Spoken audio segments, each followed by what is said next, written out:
인사노무 관리를 포함하여 경영 관련 과목을 공부할 때 항상 드는 생각은 다 아는 이야기를 하는 것 같은데 싶어서 대충 보게 된다는 점과 대부분의 용어가 영어가 섞여 있거나 심리학 용어가 사용되어 괜히 헷갈린다는 점이다. 그래서 오늘은 인사노무 관리를 공부하며 바로 와닿지 않았던 단어들을 일부 간략하게 정리하고자 한다. 오픈숍이란 사용자가 조합원 또는 비조합원의 여부에 상관없이 아무나 채용할 수 있으며 근로자 또한 노동조합에 대한 가입이나 탈퇴가 자유로운 제도이다. 즉, 근로자의 고용에 대하여 사용자는 조합으로부터 구속을 받지 않으므로 조합원이나 비조합원이나 모두 고용할 수 있으며 고용된 근로자는 노동조합에 가입을 하던 안 하던 무방한 조합 가입이 고용 조건이 아닌 제도를 말한다. 유니온숍이란 클로즈숍이랑 오픈숍의 중간 형태로 사용자가 조합원이나 비조합원을 불문하고 자유롭게 노동자를 고용할 수 있으나 일단 고용된 노동자는 일정한 기간 내에 반드시 노동조합에 가입하도록 하는 제도를 말한다. 패스트 분석이란 주요 4요소, 추가 2요소의 거시적 분석으로 이를 살펴보면 다음과 같다. 정치적 요소는 정부가 경제에 간섭하는 정도를 말하고 경제적 요소는 경제 성장률, 금리, 환율, 인플레이션 정도 등이다. 사회적 요소는 문화적 요소와 인구 성장률, 연령대 분포, 직업, 태도 등이다. 기술적 요소는 R&D 활동, 자동화, 기술 혁신 등이다. 법적 요소는 차별법, 소비자법, 고용법, 독점금지법 등을 포함한다. 환경적 요소는 생태학적, 환경적 요소로 기후변화 등을 포함한다. 가치사슬이란 기업 활동에서 부가가치가 생성되는 과정을 의미한다. 1985년 미국 하버드 대학교의 마이클 포터가 모델로 정립한 이후 기업의 가치나 경쟁 우위의 분석을 위해 생산 및 지원 프로세스를 분석하기 위해 활용되는 등 광범위하게 쓰이고 있다. 기업 활동은 경쟁 우위를 창출하는 구성 요소이며 이들 구성 요소들은 독립된 활동들의 단순한 집합이 아닌 서로 관련성, 연계성을 가진 활동들이 체계적으로 이루어진 것으로 본다. 가치사슬에 따르면 조직에서 수행되는 활동은 주활동과 지원활동으로 나누어 볼 수 있다. 거래비용 이론이란 시장 거래에서는 필연적으로 다양한 거래비용이 존재하며 기업 조직 등의 경제적 제도들은 거래비용을 절약하기 위해 발전되었다고 보는 이론이다. 즉, 기업의 조직이나 형태는 기업의 거래 비용을 최소화하는 방향으로 결정된다는 것이다. 이 이론은 기업과 시장 사이의 효율적인 경계를 나타내는 것이다. 과학화 관리법이란 테일러에 의해 처음으로 개발된 관리법으로 근로자의 근로의욕을 높이고 능률을 증진하는 합리적인 작업 관리의 방법이다.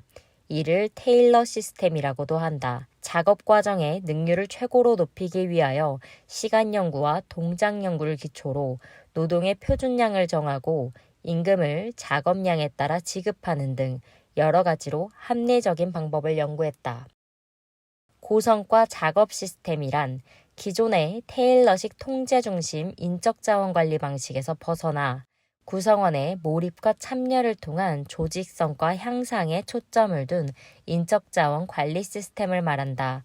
1989년 미국의 선택이라는 보고서에서 고성과 작업 시스템을 언급하면서 본격적으로 확산되기 시작했다. 이후 고몰입 작업 시스템, 고참여 작업 시스템 등 다양한 용어로 불리며 전 세계적으로 확산되어 왔다.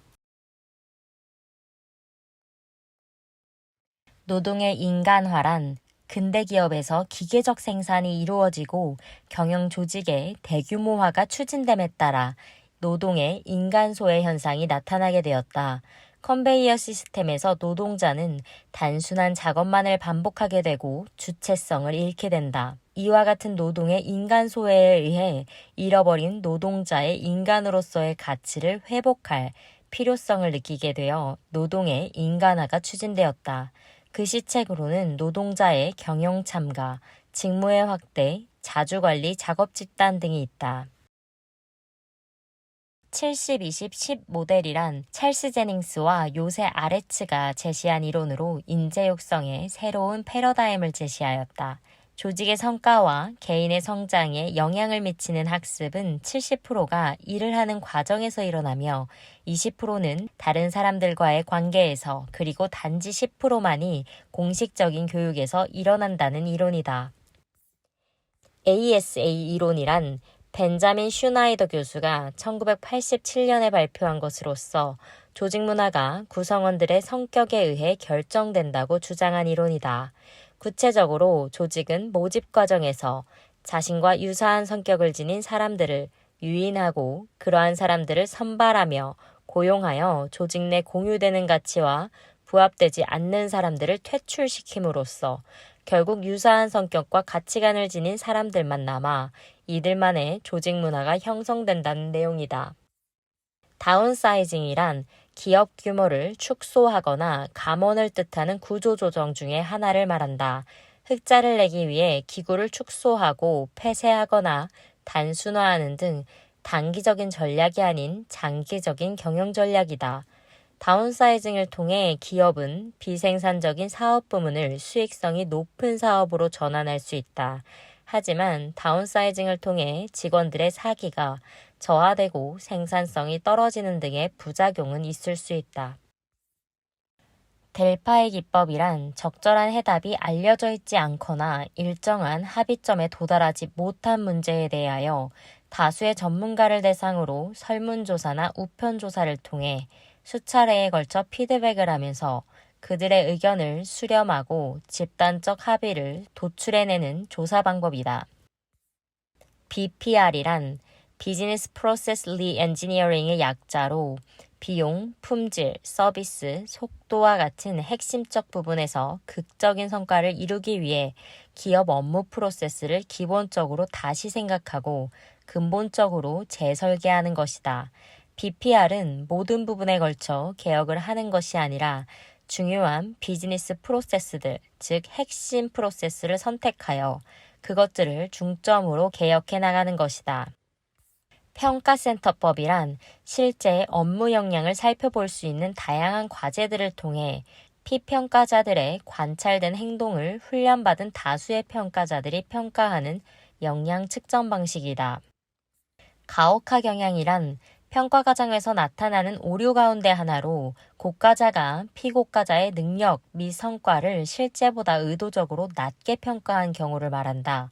이러한 경우는 고과자의 가치관으로 인해 성과에 대한 기대 수준이 매우 높게 설정되어 있거나 부하 직원들과의 갈등 관계로 인해 평가가 일종의 처벌적 성격을 띠었을 때 나타난다. 반대되는 개념은 관대화 오류이다. 상관 편견이란 고과자가 고과 항목의 의미를 정확하게 이해하지 못했을 때 나타난다. 예를 들면 성실성과 책임감, 창의력과 기획력이라는 항목 간의 정확한 차이를 구분하지 못하는 고과자가 피고과자를 평가할 때 항목들에 대해 항상 똑같은 점수를 주는 것이다. 감독자 훈련이란 감독자를 기업 조직에서 경영자와 근로자로 연결하는 파이프로 보고 감독자들을 위해 개발된 교육 훈련으로 테일러 일에 중시되었다. 특히 제1차, 2차 세계대전을 계기로 각종 훈련 방법이 개발되면서 널리 보급되었다. 이러한 감독자의 교육 훈련 방법의 하나로 대표적인 것에는 TWI, 직장 내 훈련이 있다. 감수성 훈련이란 사전에 과제나 사회자를 정해주지 않고 자유로운 토론을 통해 어떤 문제의 해결 방안이나 상대방에 대한 이해를 얻도록 하는 훈련 방법을 말한다. 이러한 훈련은 정서적인 접촉과 토의의 과정에서 얻어지는 집단 내에서의 자신의 위치에 대한 이해, 대인관계의 이해 및 이를 통한 인간관계의 개선 등의 목적을 두고 있다. 실험실 훈련, T집단 훈련 등 다양한 이름으로 불리는 감수성 훈련은 조직개혁의 행태적 접근 방법인 조직 발전의 대표적인 기법이다. 액션 러닝이란 조직 구성원이 팀을 구성하여 동료와 촉진자의 도움을 받아 실제 업무의 문제를 해결함으로써 학습을 하는 훈련 방법이다. 행함으로써 배운다라는 학습 원리를 근간으로 4명에서 6명을 한 팀으로 구성하여 실전 현장에서 발생하는 문제를 팀 학습을 통해서 다양한 아이디어를 도출하고 실제 적용하는 과정에서 발생하는 학습을 강조하는 전략이다. 인바스켓 훈련이란 중간 관리자들의 분석적인 문제 해결 능력을 배양시키기 위해 고안된 교육 훈련 방법이다. 그 절차는 우선 훈련생들이 직무에 관련된 보고서나 전화, 메시지, 그리고 메모 등을 받은 후에 제시된 사안들과 제한된 시간 내에 무엇이 가장 먼저 처리되어야 하는지를 파악하고 결정해야 한다. 결정이 끝난 후에 참가자들이 함께 해결 과정에 대해 토론하고 교육자들로부터 피드백을 받는다. 경력이란 한 개인의 평생을 걸친 직업이나 직무 관련한 경험으로서 개인의 직업 발달과 그 과정을 가리키는 포괄적인 용어이다. 경력은 개인이 몰입하는 대상이 되는 특정 전문 영역 또는 직종을 의미하는 동시에 개인이 직업 생활을 영위하면서 겪게 되는 동일한 혹은 상이한 일의 경험, 일에 대한 전문성 또는 장기간 수행한 일의 과정 등을 모두 포괄하는 개념이다. 경력 개발이란 직업적 또는 전문적 숙련도와 인식 등을 발전시키기 위해 개인의 의식적이고 구조화된 노력을 뜻한다. 이 경력 개발에 있어서 중요한 점은 기업이 구성원 개개인의 경력을 기업 내에서 개발하도록 격려하면서 그 과정에서 기업의 목표 달성에 필요한 능력 개발을 촉진하는 과정이 되어야 한다는 데 있다. 따라서 경력 개발을 위해서는 기업 내 구성원 개개인이 경력 목표를 설정한 후에 경력 계획을 효과적으로 달성하기 위하여 기업 내의 모든 개인과 조직이 함께 참여하는 활동이 필요하다. 경력 경로란 개인이 경력을 쌓아가면서 경험하게 될 직무를 배열한 것을 의미한다. 여기에는 승진과 같은 상향식 경력 경로가 있고 전환 배치와 같은 수평적 경력 경로가 있다. 전통적으로 수직적 경력의 경로는 단일 직무나 기능식 조직에서 선호되며 수평적 경력의 경로는 관리자들에게 다양한 직무 경험을 쌓게 하기 위한 방법으로 활용된다. 효과적인 경력 경로를 위해서는 첫째, 경력 계층의 시점과 최종 시점의 경로를 명확히 해야 하며 둘째, 각 경로에서 요구되는 자격 요건을 구체적으로 명시해야 하고 셋째, 경력 경로는 수직적인 상승만을 의미하는 것이 아니기 때문에 전환 배치를 위한 경로 역시 마련되어야 한다. 경력 관리란 개인의 경력 계획에 대한 체계적인 준비, 실행, 모니터링 등의 활동을 통해 구성원이 현재와 미래에 필요한 업무 능력을 개발하며 조직이 구성원 경력 개발을 적극적으로 후원하고 관리하는 것을 뜻한다. 이러한 경력 관리는 개인, 조직 또는 양자 모두에 의해 이루어질 수 있다. 체계적 경력 관리를 통해 조직의 조직 전략과 구성원 경력 욕구의 방향성, 즉 개인과 조직의 경력 개발 전략적 방향성을 일치시켜야 효과적인 구성원 경력 개발이 이루어지며 이를 통해 조직의 목표 달성도 용이하게 할 수 있다. 경력 닷이란 샤이네이에 처음 사용된 용어로 개인이 포기하지 않을 직업 또는 직무상의 관심사나 가치를 의미한다. 두 개의 기본적인 경력, 즉 기술적, 기능적 능력과 경영 경력 외에 자율성, 독립성, 창조성, 안전성 등을 포함한다. 샤이는 경력 개발 과정을 배가 항해하는 것에 비유하고 배가 항해를 계속하면서 자신이 진정 정박하고자 하는 항구를 찾게 되고 결국 자신에게 맞는 항구에 정박하게 됨을 의미한다. 목표관리, 목표관리법이라고도 하는 MBO는 피터 드리커가 1954년에 자신의 저서 경영의 실제에서 제안한 경영기법으로서 상사와 부하가 공동으로 목표를 설정한 후에 목표가 달성된 정도를 측정하고 평가함으로써 경영의 효율성을 증진시키기 위한 전사적 차원의 조직관리 체계를 말한다. 직능급이란 종업원의 직무수행 능력에 따라 정한 보수를 말한다. 직능급은 직무 요소 기준의 직무급과 인적 요소 기준의 근속급의 혼합 형태로 볼 수 있다. 직무급이란 동일 노동, 동일 임금의 원칙에 입각해서 직무의 중요성과 난이도 등에 따라 각 직무의 상대적 가치를 평가하고 그 결과에 의해 그 가치에 알맞게 지급되는 임금을 말한다. 사내 공모제도란 조직 내 업무에 결원이 발생한 경우 외부 신문이나 TV 등의 채용 광고를 하는 것과 마찬가지로 조직 내부에서 인력 모집을 공고하는 방법이다.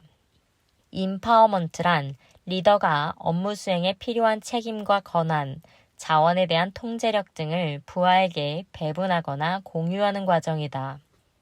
아웃플레이스먼트란 해고 근로자가 재취업하거나 창업할 수 있도록 돕는 종합 컨설팅 서비스로 재취직을 위한 알선을 말한다. 아웃플레이스먼트 사업은 해고를 희망하고 있는 회사로부터만 의뢰를 받고 회사의 해고 이유를 파악하고 대상 종업원에게 해고 이유를 설명하고 재취직을 돕는다. 이는 헤드헌터와는 다르다. 브로드밴딩이란 직무의 가치나 중요도가 비슷한 직무들을 넓게 묶어 밴드를 설정하고 해당 밴드별로 급여의 상한선과 하한선을 결정하는 보상 방법이다. 락커 플랜이란 1932년 락커에 의해 개발된 것으로 조직이 창출한 부가가치 생산액을 구성원 인건비 기준으로 배분하는 제도이다. 다시 말해 조직에는 규정된 인건비에 따른 생산량이 있는데 규정된 인건비에 비해 더 많은 부가가치를 창출하면 초과된 부가가치를 조직과 구성원이 함께 나누어 갖는 것이다. 스캔론 플랜이란 종업원의 생산성 향상에 따라 판매 금액이 증가하거나 인건비가 절약되었을 때 차액을 상여금의 형태로 지급하는 성과 배분법이다. 종업원에 대한 동기부여 효과를 누릴 수 있는 반면 생산물의 판매 가치만이 성과 배분에 측정이 된다는 문제점이 있다. 인프로 쉐어 플랜이란 1970년대 초 산업공학자에 의해 고안되어 집단 성과급들 중에 가장 효율성을 추구하는 플랜이다. 따라서 종업원의 참여는 거의 고려되지 않고 산업공학기법을 이용한 공식을 통해 보너스를 산정한다는 점에서 다른 제도들과 큰 차이점을 갖는다. 종업원 지주제란 회사의 경영 방침과 관계 변명을 통해 특별한 편의를 제공하고 종업원들이 자기 회사 주식을 취득하고 보유하는 제도를 말한다. 공정성 이론이란 아담스의 이론으로 형평성 원칙에 초점을 맞춘 이론이다. 개인에게 주어진 보상이 그 개인이 집단의 성과물을 창출하는데 기여한 비율에 비례하여 분배가 되면 이를 공정한 상태로 볼 수 있고 만일 그 비율이 어긋난다면 공정하지 않은 상태가 된다. 이 이론에 따르면 사람들은 자신의 지각된 산출과 지각된 투입의 비율을 타인과 비교하게 되는데 이러한 비교에서 양쪽의 비율이 같으면 공정 상태가 되어 만족한다고 인식하게 되지만 양쪽의 비율이 같지 않으면 불평등을 인식하게 된다. 개인은 자신이 투자한 것보다 보상받은 것을 상대방의 것과 비교하여 교환관계가 공정한가를 판단하게 된다. 그래선 법칙이란 악화는 양화를 구축한다고 나쁜 돈이 좋은 돈을 몰아낸다라는 말이다. 16세기에 영국에서 활동했던 금융가 토머스 그레섬이 했던 말로 그레섬의 원칙이라 부른다. 이를 조직이 떠나주기를 바라는 종업원은 남아있고 조직이 필요로 하는 종업원은 떠나는 현상에도 쓰인다. 파킨슨 법칙이란 업무량 증가와 공무원 수의 증가는 서로 아무런 관련이 없으며 공무원 수는 일의 분량과 관계없이 증가함을 통계학적으로 증명한 것이다. 메디치 효과란 서로 다른 분야의 요소들이 결합할 때 각 요소가 갖는 에너지의 합보다 더 큰 에너지를 분출하게 되는 효과를 말한다. 피그말리온 효과란 긍정적인 기대나 관심이 사람에게 좋은 영향을 미치는 효과를 말한다. 이처럼 타인의 기대나 관심으로 인하여 능률이나 결과가 좋아지는 현상을 말한다. 파랑새 증후군이란 급변하는 현대사회에 발맞추지 못하고 현재의 일에는 흥미를 느끼지 못하면서 미래의 막연한 행복만을 추구하는 증상이다. 피터팬 증후군이란 어른아이가 늘어나는 사회현상을 반영한 용어로 책임감이 없고 다른 사람이 자신에게 거는 기대의 무게를 견디지 못하는 신세대 신입사원의 특징 중의 하나로 거론되고 있다. ADD 증후군이란 직장 등에서 구조조정 후에 나타나는 정신적 황폐 현상을 가리킨 용어로 구조조정을 면한 직장인들이 겪게 되는 정신적 장애 상태를 가리킨다. 맥잡이란 전망 없는 저임금 노동이라는 뜻의 신조어로 더글러스 커플랜드가 91년 발표한 소설 X세대에서 처음 사용한 신조어다. 맥도널드와 잡을 합쳐 만든 단어이다. 이 소설에서 맥잡은 명함도 못 내밀고 장래성도 없는 서비스업이라는 뜻으로 사용되며 널리 퍼졌다. 잡 호핑족이란 자신의 경력을 쌓고 전문성을 발전시키기 위한 목적으로 2년에서 3년 정도의 단기간에 직장을 이동하는 사람을 일컬어 잡 호핑족이라고 한다. 잡 노마드족이란 직업을 따라 거처를 정하지 않고 떠도는 유목민이라는 의미의 신조어로 어느 곳에서 일하는지보다는 무엇을 하는지에 더 큰 의미를 두는 이들로 자신의 의지에 따라 자유롭게 직업을 개척하는 이들을 말한다. 긱워커란 단기로 계약을 맺고 프로젝트 단위로 일하는 근로자를 뜻한다. 주로 디지털 플랫폼 등을 이용해 단기 계약을 맺고 초단기 노동을 제공하는 근로자들을 지칭한다. 최근 디지털 플랫폼을 기반으로 한 공유 경제가 확산되면서 임시로 계약을 맺은 후 일을 맡기는 경제 행태를 뜻하는 긱 이코노미라는 개념이 시작되었다. 여기까지가 제가 인사노무 관리를 공부하면서 정리해두었던 단어들입니다. 감사합니다.